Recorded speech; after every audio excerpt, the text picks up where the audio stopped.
Hello दोस्तों, hot trick विलास कुमार में आपका स्वागत है। आज हम गुप्त वंश के अगला शासक के बारे में पढ़ेंगे। गुप्त वंश में श्रीगुप्त, घटोत्कच, चंद्रगुप्त प्रथम और समुद्रगुप्त के बारे में पढ़ लिए हैं। तो आज का जो टॉपिक है चंद्रगुप्त द्वितीय, बहुत ही मज़ेदार टॉपिक है। ये यहाँ से क्वेश्चन बार बार पूछा गया है और आगे भी पूछेगा। आप लोग ध्यान से इनको पढ़ लीजिएगा। चलिए हम बात करते हैं गुप्त वंश के बारे में। गुप्त वंश के संस्थापक कौन थे? गुप्त वंश के संस्थापक थे श्रीगुप्त। श्रीगुप्त के बाद अगला उत्तराधिकारी जो हुआ था वो हुआ था घटोत्कच। अगला उत्तराधिकारी जो हुआ चंद्रगुप्त प्रथम। चंद्रगुप्त प्रथम के बाद समुद्रगुप्त गद्दी पर बैठता है। इसका जो शासनकाल है 240 ईस्वी से 280 ईस्वी तक। इसका जो शासनकाल है 280 ईस्वी से 319 ईस्वी तक। इसका जो शासनकाल है 319 ईस्वी से 335 ईस्वी तक। इसका जो शासनकाल है 335 ईस्वी से 375 ईस्वी तक। भाग 1 में हम इतना पढ़ लिए थे। आज भाग 2 चंद्रगुप्त द्वितीय के बारे में पढ़ेंगे। तो गुप्त वंश के संस्थापक कौन थे? श्रीगुप्त कब किया था? 240 ईस्वी में। सबका शासनकाल आपसे पूछ सकता है। समुद्रगुप्त कहाँ कब से कब तक शासन किया था? तो समुद्रगुप्त 335 से 375 ईस्वी तक शासन किया था। चंद्रगुप्त कहाँ से किया था? तो 319 ईस्वी से 335 ईस्वी तक शासन किया था। अब हम बात करते हैं चंद्रगुप्त द्वितीय के बारे में।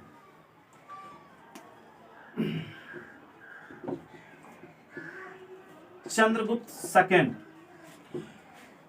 चंद्रगुप्त जो है 380 ईस्वी में गद्दी पर बैठता है और 414 ईस्वी तक इसने शासन किया था।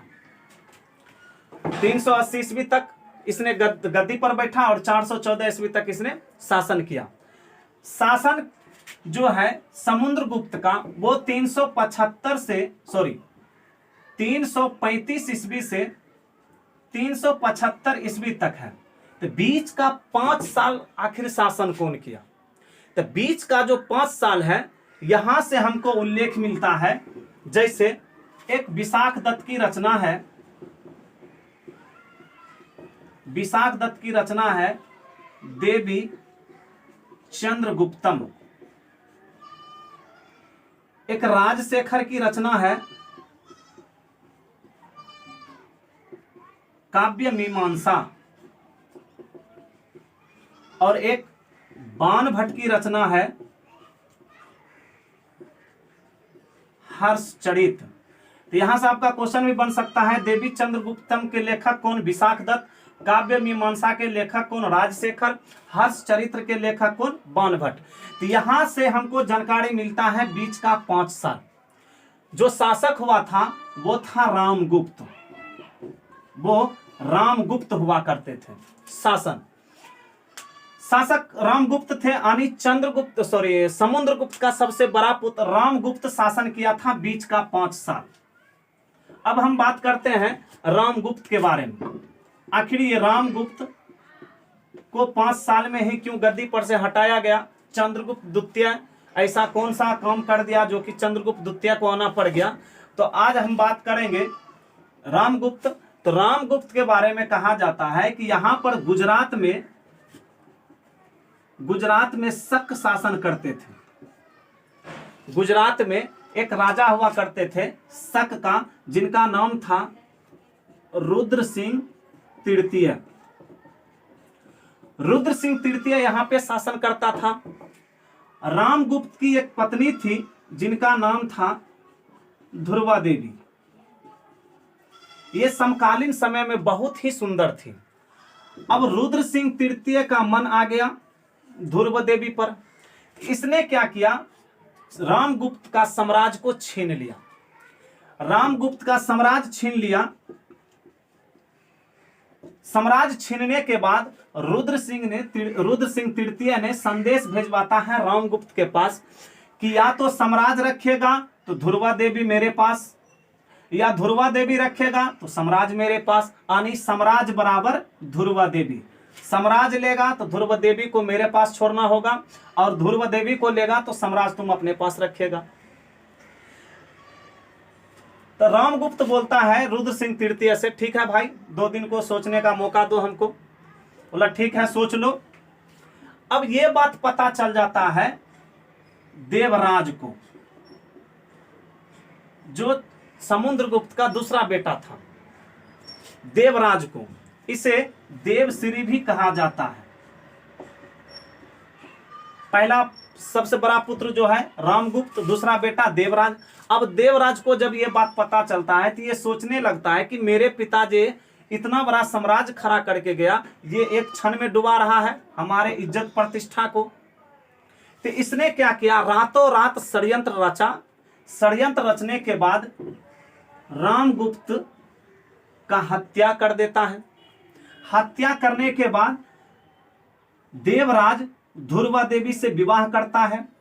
विवाह करने के उपरांत यह ध्रुवा देवी के भेष में जाकर के शक के जो शासक थे रुद्र सिंह तृतीय, इसको हत्या करता है और शकों का दमन कर देता है। शकों का दमन कर देता है।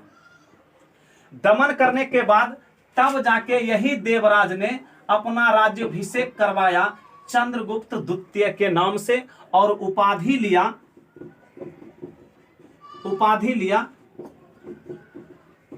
विक्रमादित्य की। विक्रमादित्य की उपाधि धारण किया चंद्रगुप्त द्वितीय ने। अपना राज्याभिषेक, यानी बचपन का नाम क्या था, देवराज या देवश्री। इसने राज्याभिषेक के दौरान को किस नाम से गद्दी पर बैठा, चंद्रगुप्त द्वितीय के नाम से। उपाधि क्या लिया, विक्रमादित्य की। अब देखो माता का नाम क्या था और पिता का नाम क्या था। तो पिता का नाम तो पता है समुद्रगुप्त, और माता का नाम, तो माता का नाम था दत्त देवी। माता का नाम दत्त देवी, यानी चंद्रगुप्त माता का नाम दत्त देवी और पिता का नाम समुद्रगुप्त। इस प्रकार से समुद्रगुप्त का अगला उत्तराधिकारी हुआ था चंद्रगुप्त द्वितीय। अब इसी के शासन काल को स्वर्ण काल भी कहा जाता है। तो यह बात याद रखना है, स्वर्ण काल किसके शासन काल को कहा जाता है, तो चंद्रगुप्त द्वितीय के शासन काल को। अब देखो चंद्रगुप्त जब गद्दी पर बैठा, गद्दी पर बैठने के बाद इसके भी मन में आया कि हम अपना भी साम्राज्य को क्या करें, विस्तार करें। अब इसके सामने 2 वंश थे, एक नागवंश और एक वाकाटक वंश। एक नागवंश और एक वाकाटक वंश। चंद्रगुप्त द्वितीय सोचता है कि आखिर हम अपना साम्राज्य का विस्तार कैसे करें। तो ये क्या करता है, विवाह नीति को अपनाता है। नागवंश की राजकुमारी कुबेर नागा से इसने क्या किया, विवाह कर लिया। कुबेर नागा से चंद्रगुप्त द्वितीय ने नागवंश के राजकुमारी कुबेर नागा से विवाह किया। यहाँ का दामाद बन गया ये, यानी नागवंश का दामाद कौन, चंद्रगुप्त द्वितीय। नागवंश की राजकुमारी किससे विवाह किया, कुबेर नागा से। इससे एक पुत्री हुई जिसका नाम था प्रभावती। ये पुत्री थी, प्रभावती पुत्री हुई, यानी कुबेर नागा से एक पुत्री उत्पन्न हुआ जिनका नाम प्रभावती। अब वाकाटक वंश के राजकुमार रुद्र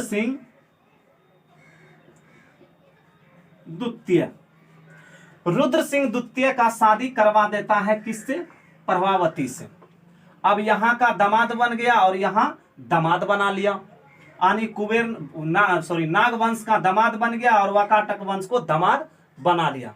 तो इस प्रकार से इसने पश्चिमी गणराज्य में अपना साम्राज्य को विस्तार किया। यही इसी के उपलक्ष्य में इसने चांदी का सिक्का